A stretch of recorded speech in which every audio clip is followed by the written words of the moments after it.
G'day, hey, hi, and welcome. Let's just jump into this. Alright, what you heard there was just me jamming with the Blind Pig Patrons a couple of years back.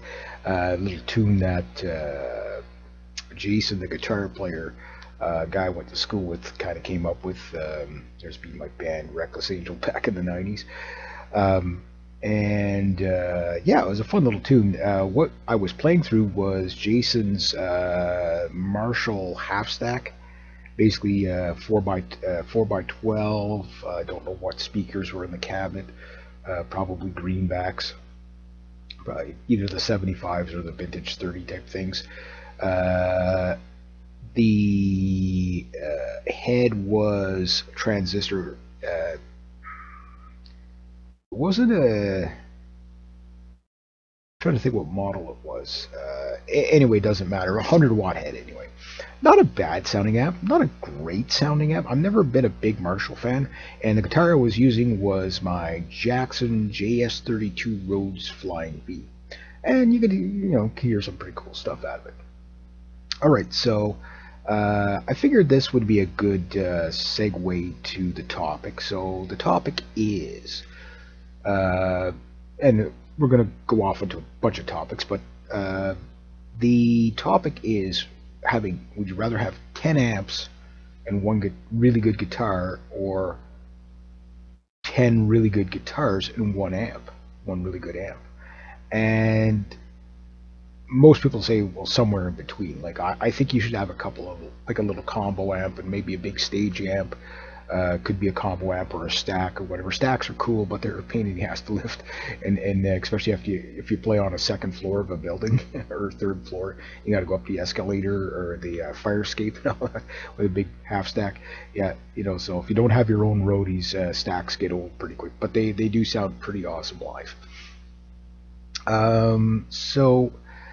Before we get into all the meat and potatoes of that, what I want to do is address a few things. My last video, seems like some people enjoyed it, so there was a few comments. Some agreed with some what I said, and some of what I didn't. Some things I said, and some things they didn't agree with what I said. And the video topic was make your second guitar a pro guitar. I still stand by that for sure. But there was also a couple of things that were addressed, and I don't like to call out other channels and stuff like that and say, hey, these guys are wrong and I'm right, blah blah blah. But the points I think could be respectfully made. So Spectre Studios, yes, I watch Glenn. I do not know the man. I've never met him, never talked to him. I do like what he does. I agree with him on a lot of stuff. I think he gives really good sound advice, but there's a couple of areas where I just totally disagree with him. This is the V that you hear at the beginning there. The idea that Tonewood's bullshit for metal, I still disagree with that, and it is very verifiable. Yes, I've seen the pickup Don't Matter video. I've seen that one too. Again, I agree with what it was really interesting. There's no doubt about that, but there was a lot of things that I disagreed with because, again, you have to compare apples to oranges to refrigerators to hear the difference, right? So you have to have something that's completely different from the next thing. So to say pickups don't really matter that much, well, it depends on the pickups. The thing is he was doing basically an apples to apples to apples compare. Pretty much every guitar that he had was the same type of guitar. So he often says, for the Tonewood, show me some scientific data. Well, there is videos out there of people using, I forget that, it's like a resonator machine of some sort. It's not an oscillation machine, it's not a resonating. Anyway, what it does is you can put frequency to the woods, and it'll give you where the woods highs and low, at what frequency the highs will go to, the lows and whatever, and it pretty much coincides with the claims stated about different tonewoods, such as mahogany's going to be a very bassy dark tone with a basically okay highs but a really high mid-end cut, and alder is going to be a body that has a little bit lower lows, but a lower mid-range and a much brighter high end. Maple's going to almost be right across the board on the top. It's going to have a lot of low end, a lot of high end, a lot of mids, but tends to be more on the brighter side. Swamp Ash is somewhere in between, say, Alder and Mahogany for the tone, if you're to look at it where it is on the Hertz meters, right? So I've seen that, and if you want to get into the science. But I also see like a Charbonneau guitar shootout, which again, you're comparing two guitars that are so similar that, yeah, it's just variations of. So for example, if you're going to compare Mahogany to Swamp Ash, you're pretty much comparing apples to apples. So it's one might be a little sustainier and darker sounding than the other, but they're so close you can't really tell. Very much difference between them. That said, if he was to get I'm not saying the Charbonneau guitar guy should build him another guitar, but if he was to take a mahogany body, mahogany neck with a ebony fingerboard and play it up against the same guitar, exact same guitar, same pickups, even take the pickups out of that guitar and put it in all the hardware and put it onto the other guitar, and make that guitar out of maple body, neck, fingerboard, I can guarantee you're going to hear a noticeable difference between the two guitars, because they're completely at the other sides of the spectrum from each other, right? And yes, even for solid body, even for metal. One thing I've noticed with what Glenn has said, at first was tone woods are bullshit, they're not a thing. Then it was, okay, there's a slight difference, brighter and darker. And that is a thing, brighter and darker, sounds, whatever. So at least he acknowledges there's differences. But then it's like, then it got to, well, for metal. So, it might matter if you're playing clean right through the amp, edge of breakup, okay, but for metal, it doesn't matter. So it's kind of where he's kind of backed up on his statements where it's not a thing at all to it's a thing, but it doesn't matter. And the problem with that I have is that, okay, it doesn't matter to him. I don't even know if it matters to me, but to me it seems like it does, because although I would never not buy a guitar because, oh, okay, I read it was this or that or whatever, but I would never say I'd never buy a guitar like that. But I would also say that the guitars I buy typically, what I had noticed before even the internet thing was a thing, that some guitars, even if they had the same pickups in them, sounded better than other guitars of the same type. And I was like, why is that? And that's where tone woods kind of, I discovered tone woods that way. And even for metal, like, I didn't explain the scale length stuff very much in the previous videos, but I will get a video basic, that'll probably be the next videos on scale lengths, and I might even try to see if I can get you some footage, playing the H string, the the SG, and then of course one of the flying V's, just to give you play the same chords over and stuff like that, clean, dirty, just so you can hear the difference in the range, like what a scale length will do. And the thing is when you add up the guitar, arguing that most of the tone comes from the speaker is probably a pretty fair argument. I won't contest that at all. But what I'll say is, what the final thing, there's a lot of things that go, between the speaker and the guitar. You know what I mean? Between your fingers to what comes out of that speaker, it's like everything adds up. So, okay, pickups, oh, they're not that important. Okay, but then you get a slight variation there. Okay, tone woods are not that important, but you got another slight variation there. Scale length's not that important, but then you got another variation. By the time you start adding things up, oh, different bridge types, oh, there's another variation. Before you know it, you've got two guitars that sound completely different.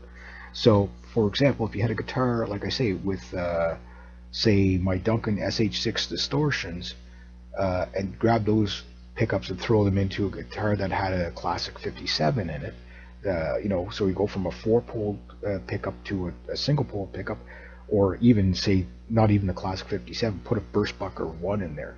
I can guarantee you're going to hear a massive difference between, maybe not massive, but you're going to hear a noticeable difference between the Burstbucker 1 and a Duncan SH6 distortion, or say even like if you want to go to the other extreme like a Black Winter, a Duncan Black Winter or something like that.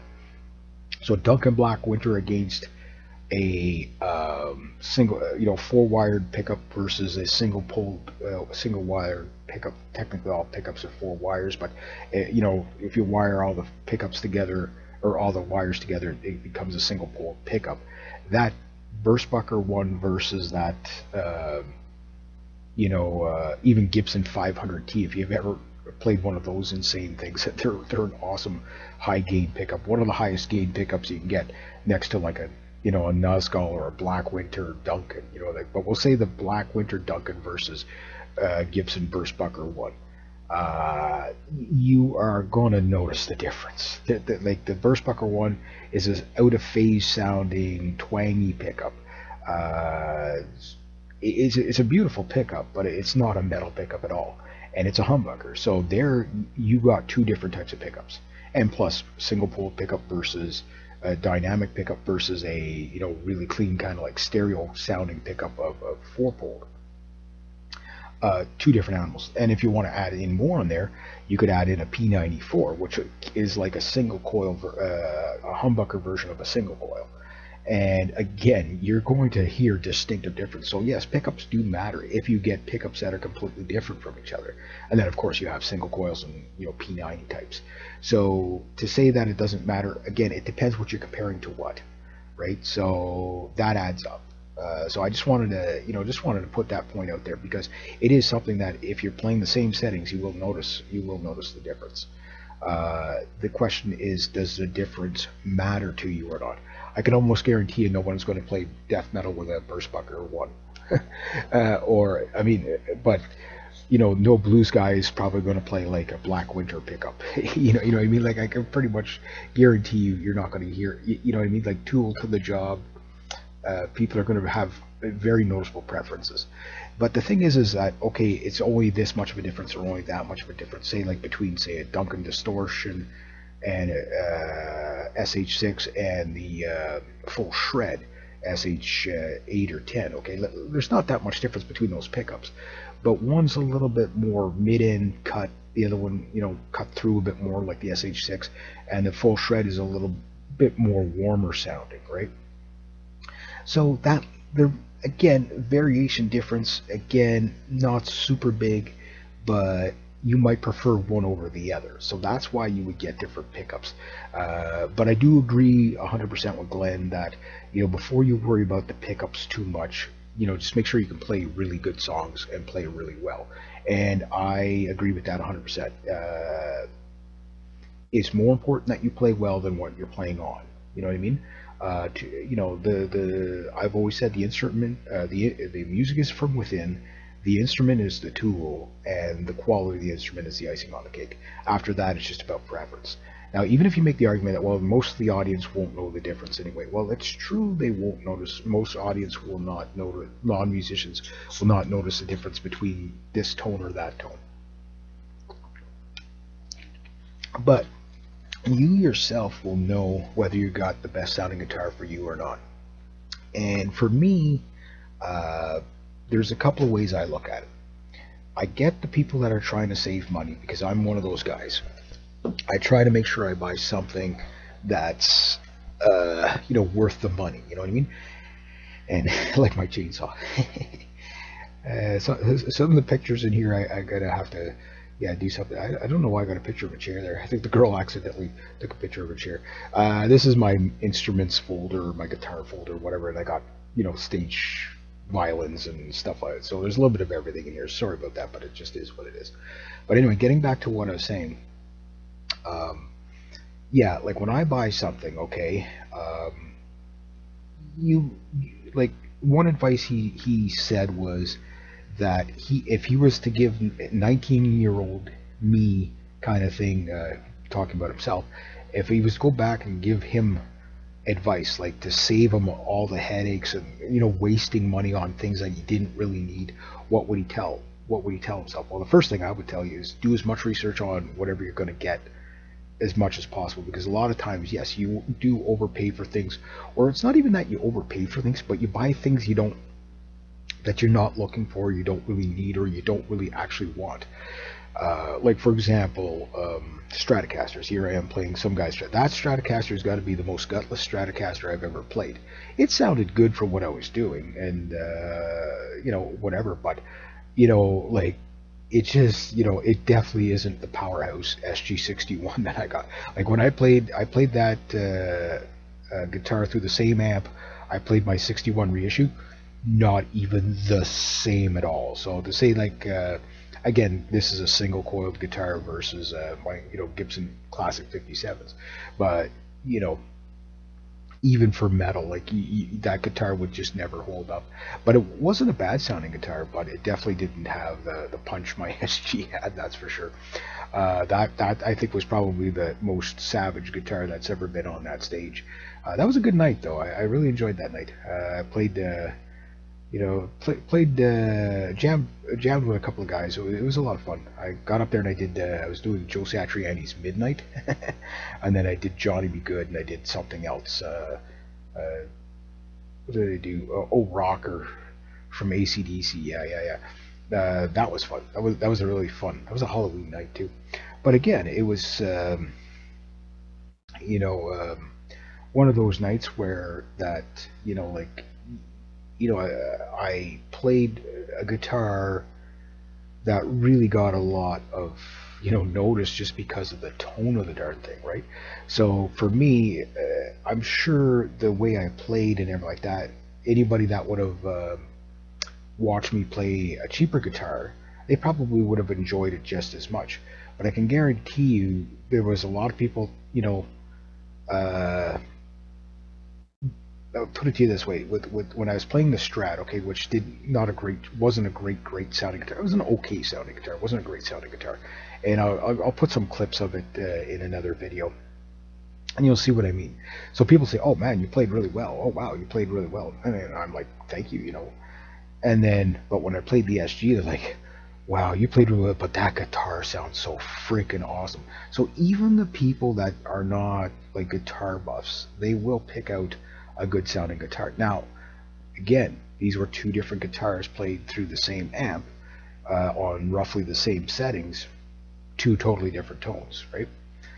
Because they're two different guitars. Now, when I take the 8 string out onto the stage, I'll probably be playing it through a different amp because it doesn't do well through the Hot Rod Deluxe or those little Fender amps. It's just not the right.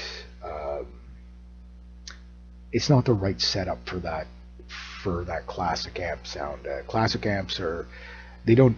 I find classic amps don't do well with high gain pickups, because the high gain pickups tend to need a more compressed sound to really get that sound. Otherwise, they kind of come off a little bit harsh and overbearing.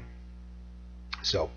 But anyway, yeah. So that said, we can move mosey on. So I do respectfully disagree with some of the tones, because I've also seen a lot of other like Tonewood comparisons, for example, of Warmoth guitars. They did it was a Telecaster that they basically took the neck, the pickups, all the hardware, everything, even the strings, and went from one body. They replaced the body 3 times, an alder body, a mahogany body, and an ash body, or swamp ash body, and they did that 3 times, and you got 3 different tones.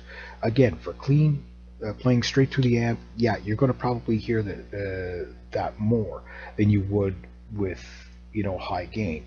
The question is, if you play a high gain amp, you might not notice it, like it's not going to matter as much because the gain and effects and stuff like that will overtake. But I can also tell you this: watch Glenn from Spectre Studios when he shows you his favorite guitars. They're all mahogany guitars. They all have ebony fingerboards, pretty much, except for the carbon fiber guitar. But whenever he pulls out a guitar and says, "Oh, this guitar is absolutely awesome," it's almost always made out of mahogany. So he probably subconsciously prefers that sound, doesn't even realize it. You know what I mean? So for me, it's just I realized it, and like the first time I bought, you'll see the Green Hammer Diablo come up in this video. I talk about it all the time. That was the first time I ever played an alder-bodied guitar, and it blew me away because it sounded different. This thing is an alder-bodied guitar. This awesome Jackson B. This is probably the best sounding guitar I've ever owned. Even though the SG61 is kind of like my dream guitar and all that, this guitar is just absolutely freaking savage. It's so good, the RR5T, and it's an elder body. So what what I couldn't figure out was, why does this guitar just sound so killer? Why is this guitar producing the tones I want? And what it was the elder body. My hammer had Duncan pickups. This had Duncan pickups, and even though they're slightly different pickups, I can't remember what the other ones were. If they were Screaming Demon in a Trembacher Jazz Pro, or just two Jazz Pros. I don't remember what. Nobody quite knew what was in the hammer, but all I knew is it just sounded better than the Ibanez I had that had gotten stolen, and it sounded better than a lot of the other 20 or 30 guitars that I tried in the guitar shop, and I mean all in around the same price range. Why did this one really stand out to me?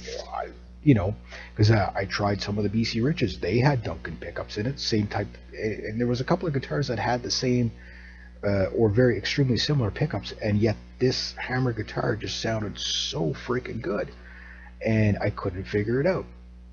And that's how the Alder body thing kind of, like, I mean, it's became my favorite tone wood, because it was just like, you might not notice it on day one, but you start playing something, then it's not what you hear, it's when you grab another guitar and it's what you don't hear on that other guitar. Like the Alder bodies are really punchy sounding. They sound great for cleans, but for metal, they're just like, they got this really punchy sound, but yet it's bright instead of dark. Like mahogany's very, very dark sounding. The Alder bodies are, think like an Eddie Van Halen kind of brightness, right? And yeah, so now we get to the amps. What I did notice before even the tone woods was, when I plugged my XYZ guitar into this amp and then go plug it into that amp and then go plug it into that amp, I was getting way different sounds. Now you'd say that's because of the speaker. Well, not necessarily just the speaker. I mean, it all plays in. Again, to say that the head has no bearing, like a Hot Rod Deluxe does not sound like a Marshall JCM 800. You know what I mean? Like they don't sound, you don't get the same mids out of a Marshall. I find Marshalls are kind of midless. Like it's like you crank the mid full and it's just like the Hot Rod Deluxe on two, mid on two. You know what I mean? Like a Hot Rod Deluxe, if you put the mid and tone to the full position, you'll shatter your eardrums. They could, like, it gets almost harsh. It's just so much. The Hot Rod Deluxe is a very interesting amp, and I should talk about it a little bit more later on. But yeah, like if you play the Hot Rod Deluxe DeVille with the 2x10 or 4x10 versus the Hot Rod Deluxe, the DeVille is the same head. And yes, you get a big difference between the speakers, but it's the same head, circuitry wise, whatever. Pretty much the same amp. So yeah, the speaker will change that tone a lot. But that said, this idea of change your speaker, change your speaker. Well, you're only going to change your speaker so many times. Once you find a speaker you like, you kind of stick with it. But you might say, yeah, okay, well, I like the speaker in this amp. Okay, but this amp might only do X, Y, Z for you. Like my Fender Hot Rod Deluxe, it does classic rock perfectly. It does hard rock excellently. It does blues perfectly. It does jazz even perfectly. It does country, spectacularly, right? Metal, classic metal, yeah, you could get away with, like, say, I mean, you wouldn't call it metal now, you'd call it hard rock maybe, but like metal in, say, 80s and 90s. So let's say you want to play old Judas Priest. Yeah, my Fender Hot Rod Deluxe will do it. That amp will do it. It's a nice tube amp with 6L6 tubes. 6L6 tubes are the tubes you put in to rip people's faces off and melt their brains, and they will love it. EL34s is when you want that kind of more smoother sound, and a lot of guys like everybody probably grows up the same way. Fender, Gibson, Marshall, right? Fender, Gibson, Marshall, Fender, Gibson, Marshall, right? That's what's out there, and that's the best of the best. Well, not necessarily so. It's the best of the best if that's what you're looking for. But then you say, okay, well, what can be better than a Marshall? The first time I tried Randall amps, I was just like, hey, these things are awesome. And I remember, like I say, I used to get a lot, and I'm not bragging or anything. I'm just saying this is the experience I had. I'd play on stage, and there'd be a guy there cranking through a Marshall stack, and I'd bring out my Mesa Boogie 4x12 cab. You see pictures of it in this video with the Randall HT100 head, transistor head. Same thing Vivian Campbell used to use. He used to use two of them plus his rack effects. And that thing, a lot of people say, man, that's a great sounding tube amp. I'm like, it's not a tube amp, it's a transistor. They're like, no, that's a tube amp, man. I can hear it. I said, no, it's a transistor. They're like, man, that thing sounds so tight, and like the headroom. Wow, is it ever good? And I bought it because it was the only transistor amp that I found in the '80s, late '80s that sounded closest to tubes. I bought that Randall HT100 over a Soldano 100 head. And you'd say, dude, are you nuts? The Soldano, it was better than the Soldano. Like, it was just hands down. It had more gain. Now, mind you, the Soldano was a powerhouse of a sound, though. Like, I mean, because of the tubes, like tube amps are just fucking loud, right? Which, as a teenager, there's no such thing as loud enough. But, I'm kind of glad I didn't get the Soldano in the sense that it probably saved my hearing a little bit. But the Soldano, it didn't produce the sounds at lower volumes because it was a tube amp that's meant to be cranked. Now at high volumes, like say beyond 6 or 7, probably the Soldano would have sounded much better. But that Randall up to 4.5 was probably an average gig, and the sound was just super, like so much headroom, and then of course the tightness of the Mesa Boogie cabinet. Like it was a combination to die for. And then after I started adding rack effects and stuff to it, my sound would just, again, soundman after soundman would say the same thing. Dude, that guitar sounds, it's the best sounding guitar I've heard on the stage. Okay, I played on a stage in with I opened for April Wine once. We were the opening act of the opening act in a band that was called Syndicate. We had a female singer and stuff like that. We started at about the same time Nightwish did, but again, continents away, right? And I wonder what would happen if we would have stayed to it, because she had a 3 octave range voice and all that. The bass player was a bass player named Dave, who was kicked out of a band called Annihilator. If you ever heard the song Alice in Hell, I think he helped write that song. So he was in that band just before he joined up with us. So he got kicked out of that band, and him and his roommate just ended up met my drummer and I don't know who ran into who first, if I ran into them first or they ran into my drummer first. But anyway, we met and somehow we clicked, and next thing we know, we got a band, and we got this cute little front girl singing 3 octave range named Stacy, and anyway, we sounded really good, and everybody had really good equipment. And I remember I played on stage. Even April Wine, I remember the bass player, because I talked to him a few times, and he was like, dude, he goes, that guitar, he goes, wow, he goes, that sounds fucking killer. And I've played on a stage where Glass Tiger played, Moist played, Megadeth played, not while I was there, but like the Cult had played on, the Headstones had played on, and like the list goes and goes. Slick Toxic, Sev Gali,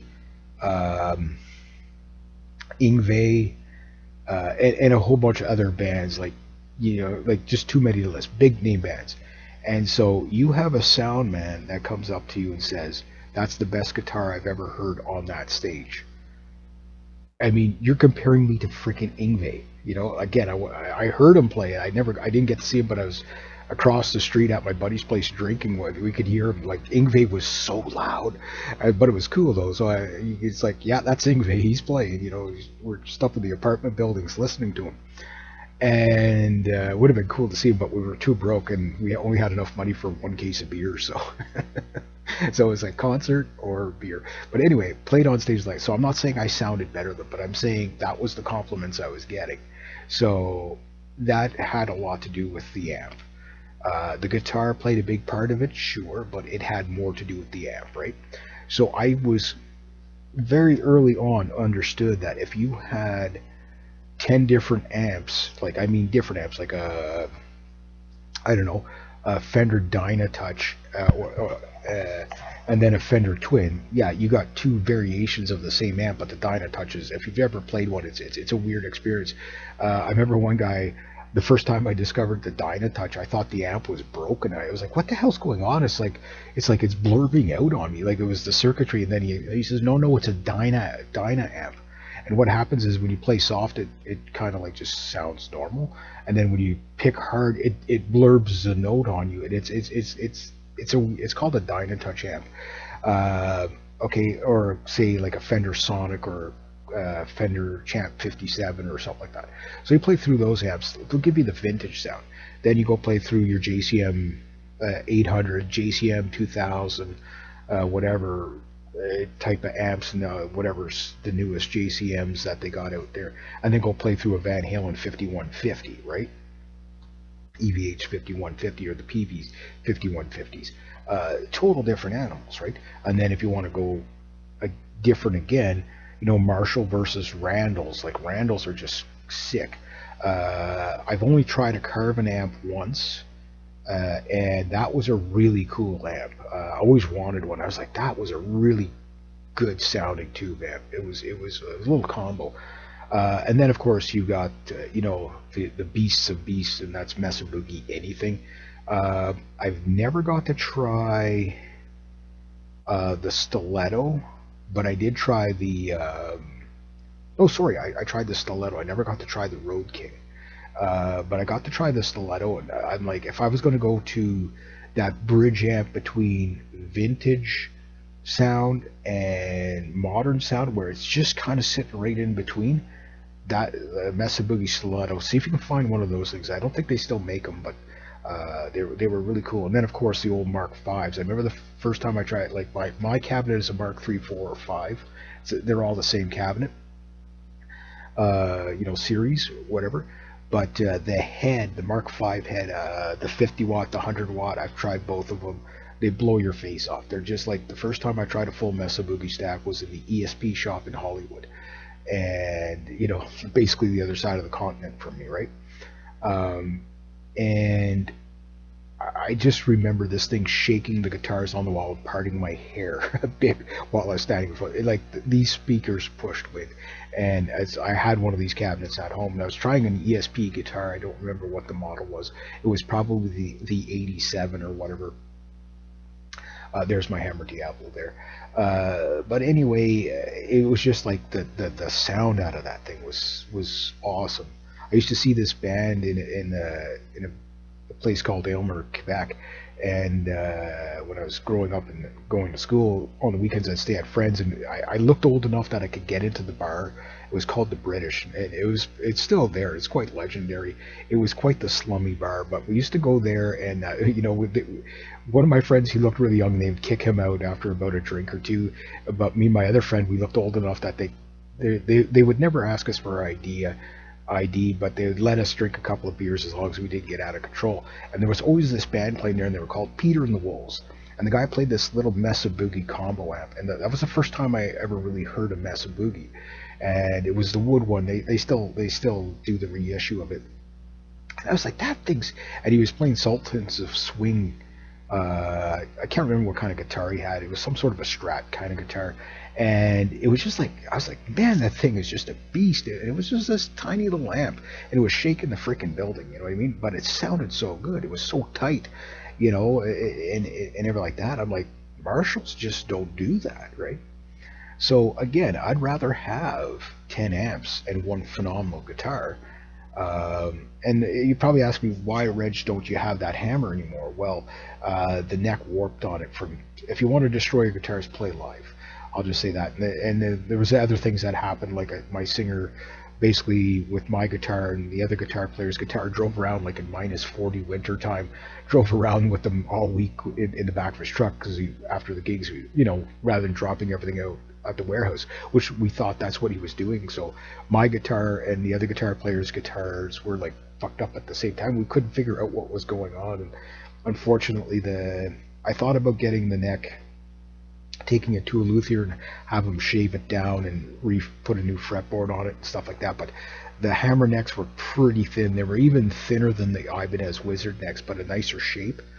Like that hammer guitar was awesome. That's the head I was telling you about, sitting on top of my Trainer 50-watt amp. That was my first amp. That's my first electric guitar, the 1968 Harmony Rocket. But even that, Trainer amps, I mean, those things were pretty cool sounding, very, very clean, a lot of headroom. But yeah, different speakers, yeah, that would definitely do a lot. But like, for example, I do plan on getting a more modern sounding amp for my extended range guitars and stuff like that.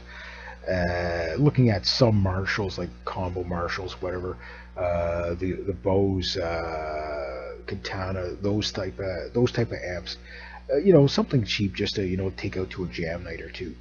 But yeah, like having a bunch of different amplifiers. Like if you flog guitars, that's one thing, but I would never suggest flogging your amps, because sometimes you want that little parlor amp sound. Sometimes you want the big, stage amp sound, right? So, for example, I knew a lot of guys. There's a lot of the guys around my area here are country players, right? They're not metal guys. Some of them are like metal, rock, country, but most of them are country players. So almost all of them had Fender Twins, or something like a Fender Champ, a Fender Twin.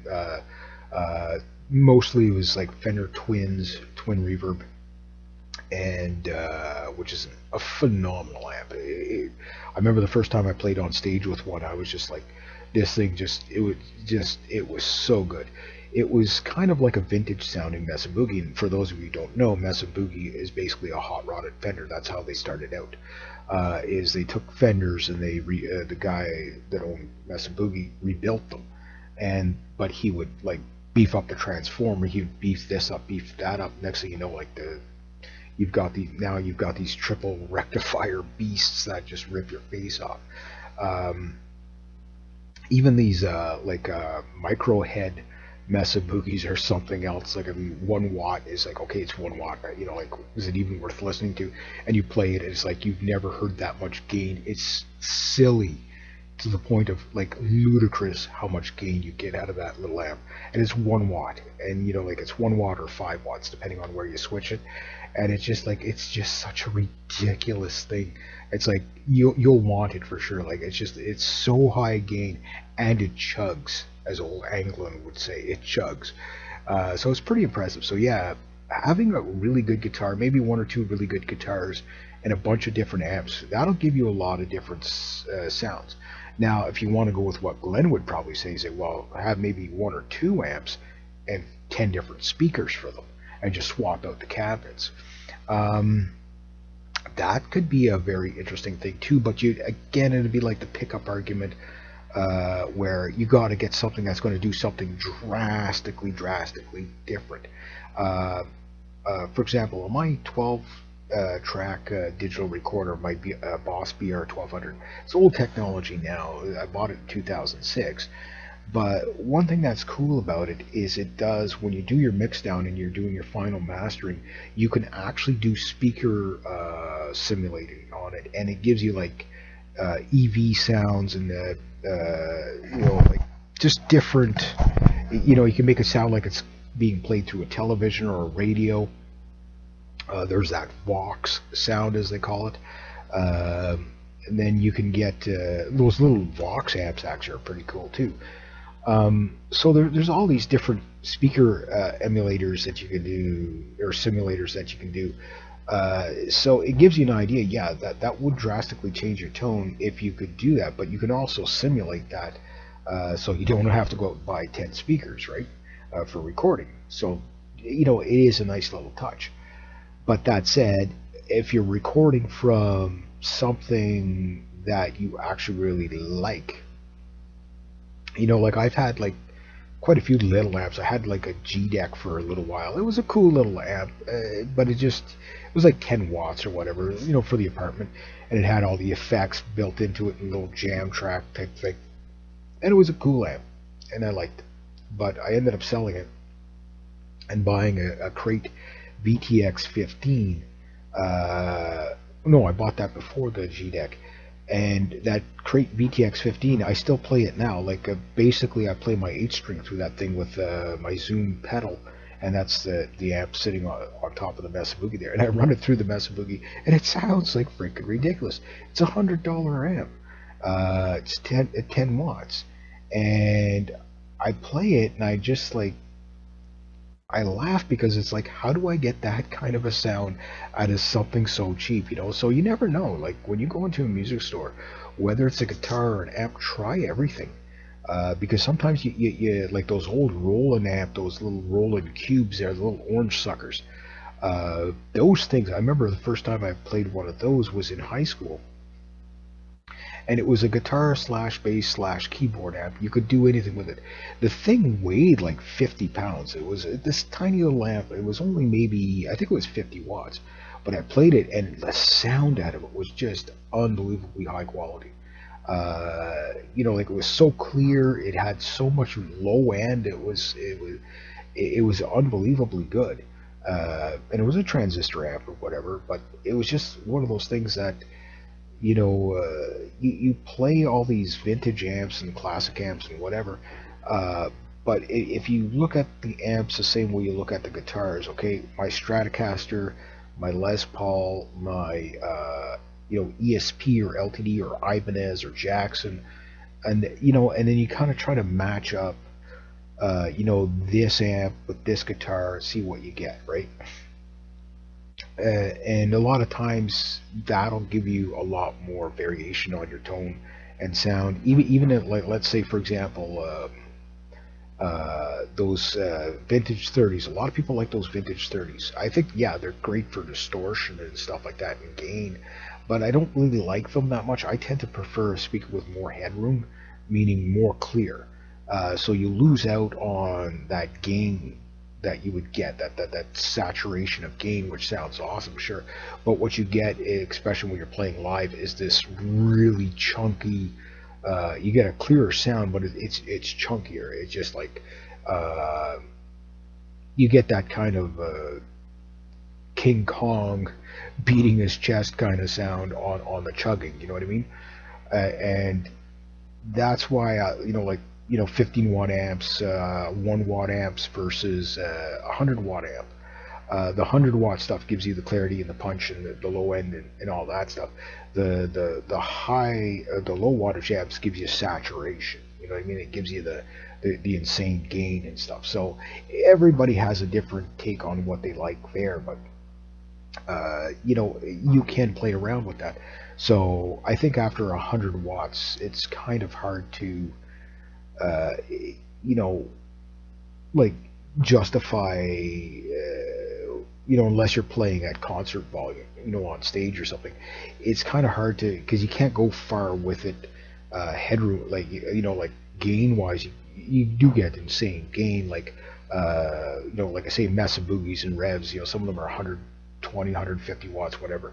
Uh, but you're not going to be able to utilize it because you can't, like you can't play at those volumes in your apartment or your, even in your house. Like it's just going to rip your face off. You know what I mean?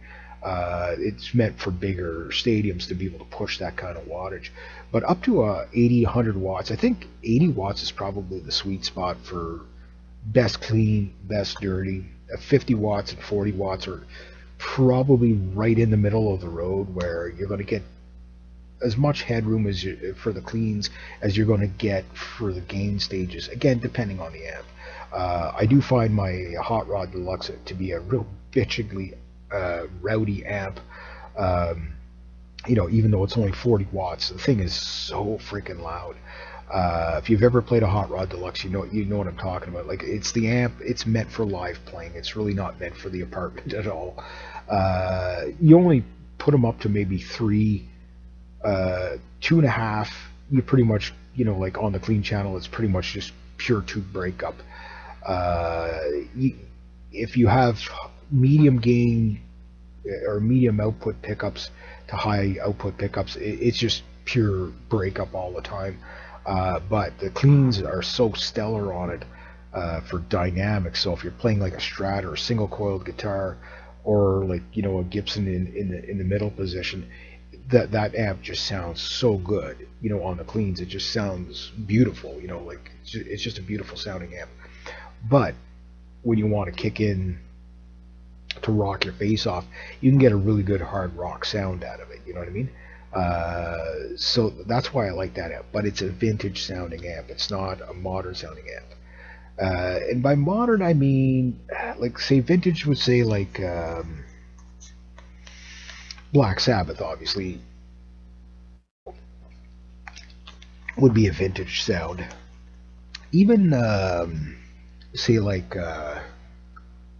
really, like Ozzy, and, like with Zakk Wylde. Zakk Wylde has a pretty modern sound, right? So did Randy Rhoads. He had a very modern sound, but they were still playing through, like, I think Randy Rhoads plays through like a Marshall, a 57 or 58 Marshall, whatever. And then, like, he doesn't, I'm sure his amps were hot rodded, but like, for example, Angus Young plays straight through these hot rodded Marshall amps, and it's pretty much straightforward. That's a classic tone, right? Like that's a classic rock amp sound, right? But if you got, like, say, Eddie Van Halen, well, Eddie Van Halen tweaked a lot of stuff, right? He had the what was called the Brown sound and all that, and a lot of people have tried to duplicate that. But if you listen to some of these guys, you think of whoever you want to think of, in the 80s, whatever, playing through, Marshalls that were hot rodded or whatever, or Mesa Boogies or anything like that. They get a more modern sound with the darker sounding amps, and especially the Mesa Boogies. Those were probably the first real modern sounding amp that you had available on the market, right? And maybe not them, but maybe the PVs were, those little PV Bandits. But those little PV Bandits, the Bandit 65 and stuff like that, I remember playing that. They were so muddy. They were like they were well built. I mean, you could literally drop those things down a flight of stairs and it didn't do anything. Like, they were such a reliable little amp, but they were very dark sounding. They had lots of gain, which was fun, but they were so wheezy and muddy sounding. But that was just, I guess, the technology at the time. But it did produce its own sound, right? But yeah. So yeah, getting like a Randall was a very modern sounding amp. Like pretty much any one you picked. They were brighter than normal. They were like the Carbons. They're a really bright sounding amp. The one I tried was just like, wow, this thing, just like so much. It was so energetic, such an energetic sound. The Hot Rod Deluxe is a dark sounding amp, but it's a very lively amp. The Fender Twin Reverb, great sounding amp. Again, more of the vintage sound, right?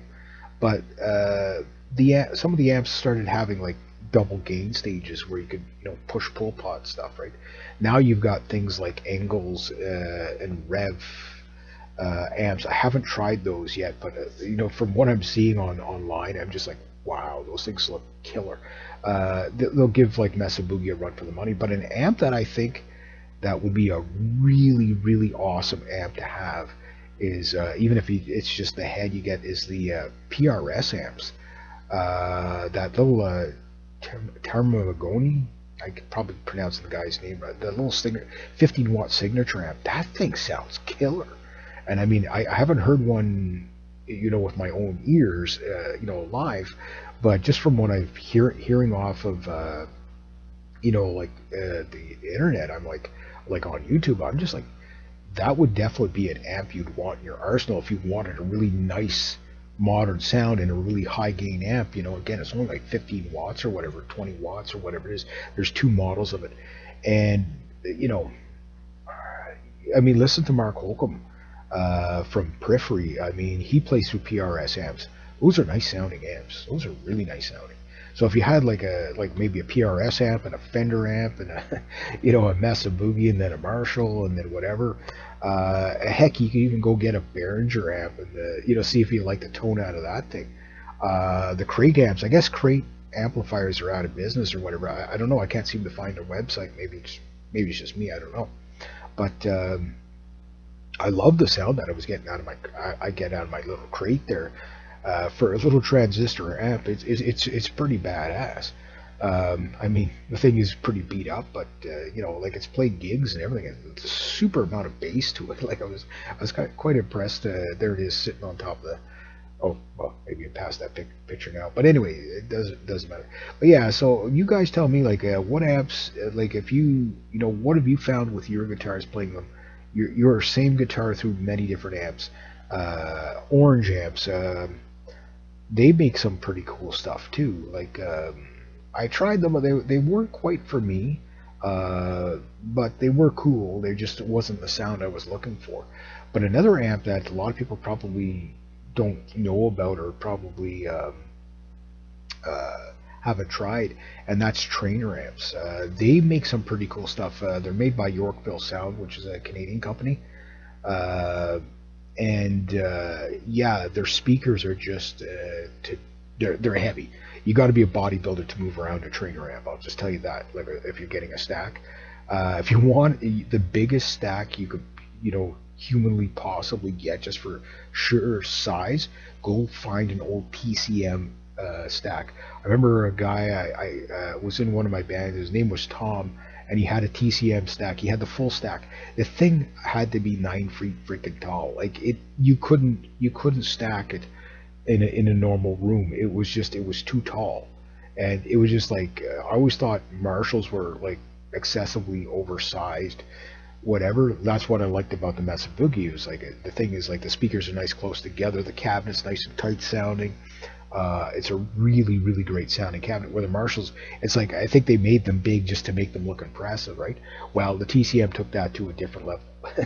Or yeah, the TCM. But definitely, yeah, the Trainer amps, they make really nice stuff too. Again, a different sound. Might not be for every metal guy, but they are cool. The Black Star stuff. Is it Black Star or Black Heart?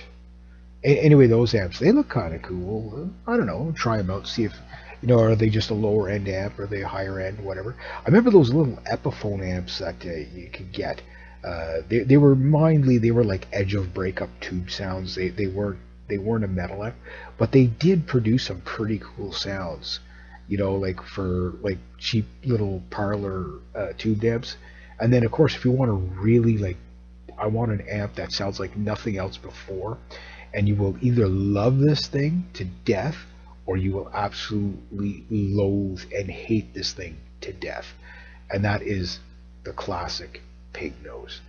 I remember a friend of mine had one. We used to put batteries in it, walk around playing this little pig nose amp, and it sounded so bad it sounded great. You know what I mean? Yeah, it was the pig nose amp. Yeah, if you've never tried, it's an experience. So anyway, that's my take on it. I'd like to hear you guys. I know not everybody's going to agree on the same things, but my goals are not necessarily to save people a lot of money or to try to sell you on something. I'm not selling you anything. All I'm saying is when you're looking for instruments, once you get past the budget thing, and you're just like, okay, I just want something that's really, really good. Well, give you an idea. When you buy something really good, like my Mesa Boogie, that Mesa Boogie that you see in this video, I bought that in 1991, and I've been happy with that thing since 1991. And that's got four Celestion Black Shadow 90-watt speakers in it. Uh, that like I said, the Mesa Boogie's like go big or go home, right? The cabinet's small, but the sound is big, right? And I would just say that like to me, I don't care what you buy. Just try to buy something that you really, really is going to do the job for you. So anyway, that's my take on it. So you guys tell me what you think about. Would you rather have 10 amps? or in one guitar, or 10 guitars in one amp, or a variation of. Anyway, next to that, that's about it. So rate, subscribe, share, comment, like, be true to yourself, be true to others. Always do the right thing. If you want to support the channel, links are down below. Thank you so much to everybody who has. Always do the right thing, and have yourselves a great day.